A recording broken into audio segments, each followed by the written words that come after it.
नमस्कार दोस्तों, good morning. मैं शमसुद्दीन खान, दिल्ली क्राइम प्रेस से। हमारे चैनल न्यूज एसएसके में आपका बहुत बहुत स्वागत है। दोस्तों, आज हम लाए हैं आपके लिए देश विदेश की बड़ी खबरें व खेल से संबंधित खबरें। दोस्तों, एक और बहुत बड़ी खबर निकल कर आ रही है एलएसी से। चीन से युद्ध के संकेत, अलर्ट मोड पर है टैंक, मिसाइलें व फाइटर जेट। एलएसी पर ब्लैक टॉप इलाके में भयंकर हलचल है। सूत्रों के दावा है कि पैंगोंग में तनाव बहुत ज्यादा बढ़ गया है। चीन और भारत के सैनिक एकदम आमने सामने खड़े हैं। टैंक, मिसाइलें और फाइटर जेट अलर्ट मोड में हैं। चीन ने अब की बार जो हरकत की है वो इस बात का साफ इशारा कर रही है कि दोनों देशों के बीच युद्ध होकर रहेगा। एलएसी पर हालात बारूदी और विस्फोटक हैं। दोनों तरफ से सेना और गोला बारूद की भारी डिप्लॉयमेंट हो चुकी है और इसी के साथ सरहद पर भारत चीन के बीच युद्ध का काउंटडाउन शुरू हो चुका है। बॉर्डर पर टेंशन इतना हाई है कि पूछी मत, कभी भी कुछ भी हो सकता है। एलएसी पर हालात कितने भयानक है, इससे 5 पॉइंट समझिए। सरहद पर दोनों देशों की सेनाएं आमने सामने खड़ी हैं। हिंदुस्तान के टैंक और फाइटर जेट और मिसाइल रेडी हैं। चीन के लड़ाकू विमान और मिसाइलें तैनात। दोनों सेना एक दूसरे के शूटिंग रेंज में हैं। दोनों देशों के जवानों के बीच की दूरी महज 500 मीटर से भी कम।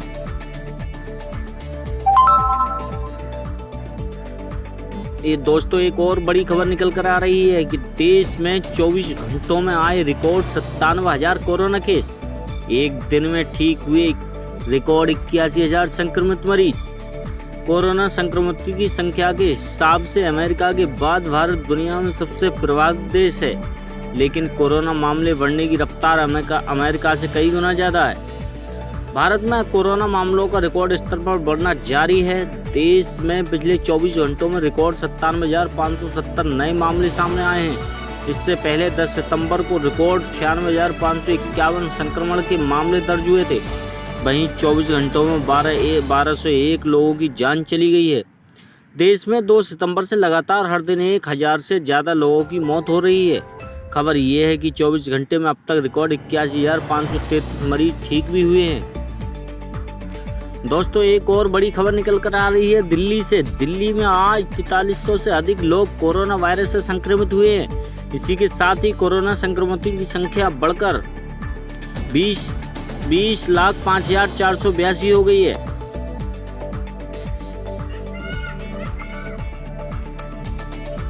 राष्ट्रीय राजधानी में कोरोना संक्रमितों की तेजी से बढ़ रही। पिछले 24 घंटों में दिल्ली में 4308 लोग कोरोना वायरस से संक्रमित हुए हैं। इसी के साथ यहां संक्रमितों की कुल संख्या 2,05,482 हो गई है।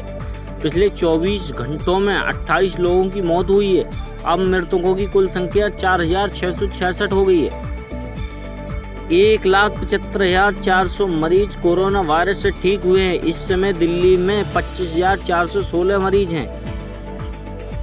दोस्तों, एक और बड़ी खबर और एक बुरी खबर निकल कर आ रही है कि केंद्रीय गृह मंत्री अमित शाह फिर एम्स में भर्ती।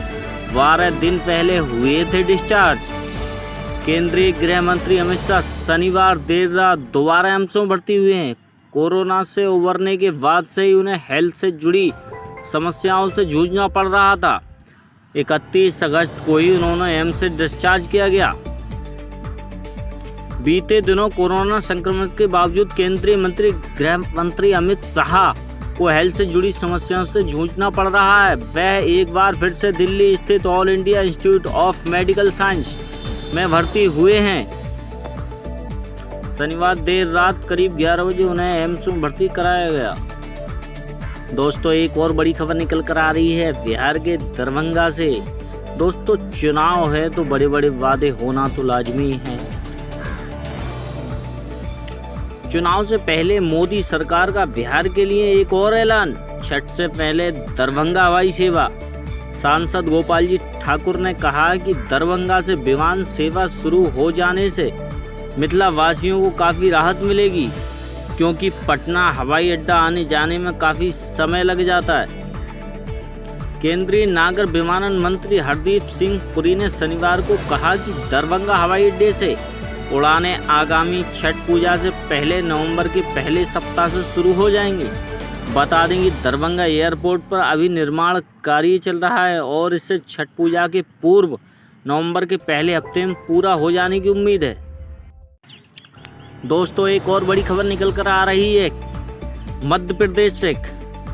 ज्योतिरादित्य सिंधिया का बड़ा आरोप, कमलनाथ और दिग्विजय सिंह मध्य प्रदेश के सबसे बड़े गद्दार।